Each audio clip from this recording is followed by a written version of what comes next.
தமிழகத்தில் ஒரு மாநிலங்களவை உறுப்பினர் இடைத்தேர்தலுக்கான வேட்புமனு தாக்கல் இன்று தொடங்கியது. அதிமுக மாநிலங்களவை உறுப்பினர் சி வி சண்முகம் தனது பதவியை ராஜினாமா செய்துவிட்டு சட்டமன்ற தேர்தலில் போட்டியிட்டு எம்எல்ஏ ஆனார். இதனால் தமிழ்நாட்டில் ஒரு மாநிலங்களவை உறுப்பினர் இடம் காலியாக உள்ளது. அந்த பதவிக்கான தேர்தல் இம்மாதம் 18ஆம் தேதி நடைபெறுகிறது. இதற்கான வேட்புமனு தாக்கல் இன்று தொடங்கிய நிலையில் சுயேட்சை வேட்பாளர் பத்மராஜன் தனது வேட்புமனுவை தேர்தல் அதிகாரி தேன்மொழியிடம் வழங்கினார்.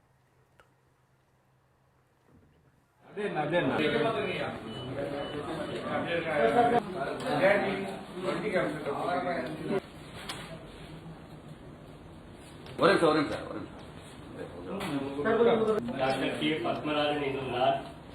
மாநிலங்களவையில் உள்ள இடம் ஒன்றை நிரப்புவதற்கு வேட்பாளராக நியமிக்கப்பட்டுள்ளதால் சட்ட விதிகளுக்கிணங்க நிறுவப்பட்டுள்ள இந்திய அரசியலமைப்பின்பால் உண்மையான நம்பிக்கையும் கட்டுப்பாடும் கொண்டிருப்பேன் என்றும் இந்திய நாட்டின் முழு முதல் ஆட்சிமையையும் ஒருமைப்பாட்டையும் நிலைநிறுத்துவேன் என்றும் ஆண்டவன் மீது சூழலுக்கு உறுதி கூறுகின்றேன்.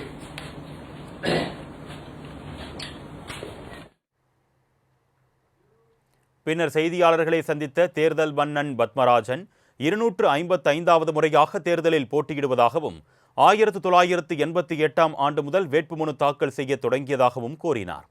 இதுவரை 1 கோடி ரூபாய் வரை செலவு செய்திருப்பதாக கூறிய அவர், மாநிலங்களவை எம்பி பதவிக்கு யாரும் வேட்புமனு தாக்கல் செய்ய முன்வருவதில்லை, அவர்களுக்கு முன்னுதாரணமாக இருக்கவே ஒவ்வொரு முறையும் வேட்புமனு தாக்கல் செய்வதாகவும் கூறினார்.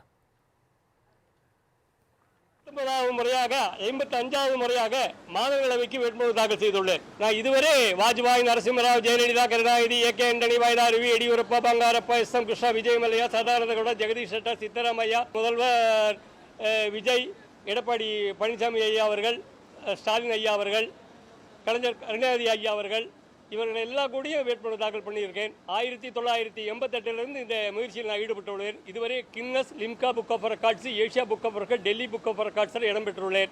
வாழ்நாள் ஒரு போட்டியிடுவேன். தமிழகத்தில் ஒரு மாநிலங்களவை உறுப்பினர் இடைத்தேர்தலுக்கான வேட்புமனு தாக்கல் இன்று தொடங்கியது. அதிமுக மாநிலங்களவை உறுப்பினர் சி வி சண்முகம் தனது பதவியை ராஜினாமா செய்துவிட்டு சட்டமன்ற தேர்தலில் போட்டியிட்டு எம்எல்ஏ ஆனார்.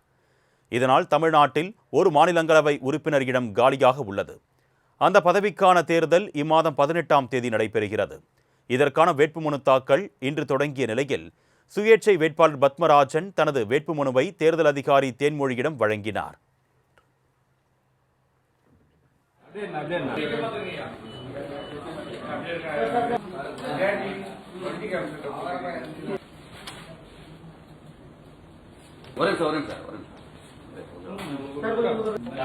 பத்மராஜன் என்கிறார்.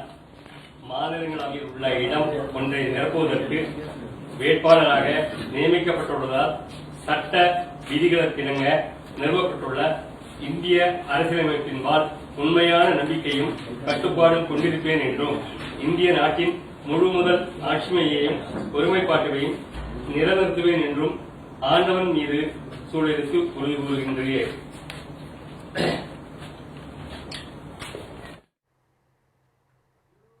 பின்னர் செய்தியாளர்களை சந்தித்த தேர்தல் மன்னன் பத்மராஜன் 255வது முறையாக தேர்தலில் போட்டியிடுவதாகவும் 1988ஆம் ஆண்டு முதல் வேட்புமனு தாக்கல் செய்ய தொடங்கியதாகவும் கூறினார். இதுவரை 1 கோடி ரூபாய் வரை செலவு செய்திருப்பதாக கூறிய அவர், மாநிலங்களவை எம்பி பதவிக்கு யாரும் வேட்புமனு தாக்கல் செய்ய முன்வருவதில்லை, அவர்களுக்கு முன்னுதாரணமாக இருக்கவே ஒவ்வொரு முறையும் வேட்புமனு தாக்கல் செய்வதாகவும் கூறினார். 19வது முறையாக 85வது முறையாக மாநிலங்களவைக்கு வேட்புமனு தாக்கல் செய்துள்ளேன். நான் இதுவரை வாஜ்பாய், நரசிம்மராவ், ஜெயலலிதா, கருணாநிதி, ஏ.கே. ஆண்டனி, வயதாருவி, எடியூரப்பா, பங்காரப்பா, எஸ்.எம். கிருஷ்ணா, விஜய் மல்லையா, சதானந்தகவுடா, ஜெகதீஷ் ஷெட்டர், சித்தராமையா, முதல்வர் விஜய், எடப்பாடி பழனிசாமி ஐயா அவர்கள், ஸ்டாலின் ஐயா அவர்கள், கலைஞர் கருணாநிதி ஐயா அவர்கள், இவர்கள் எல்லா கூடியும் வேட்புமனு தாக்கல் பண்ணியிருக்கேன். 1988 இந்த முயற்சியில் நான் ஈடுபட்டுள்ளேன். இதுவரை Guinness, Limca book of records, Asia book of record, Delhi book of ரெக்கார்ட்ஸில் இடம்பெற்றுள்ளேன். வாழ்நாள் ஒரு போட்டியிடுவேன்.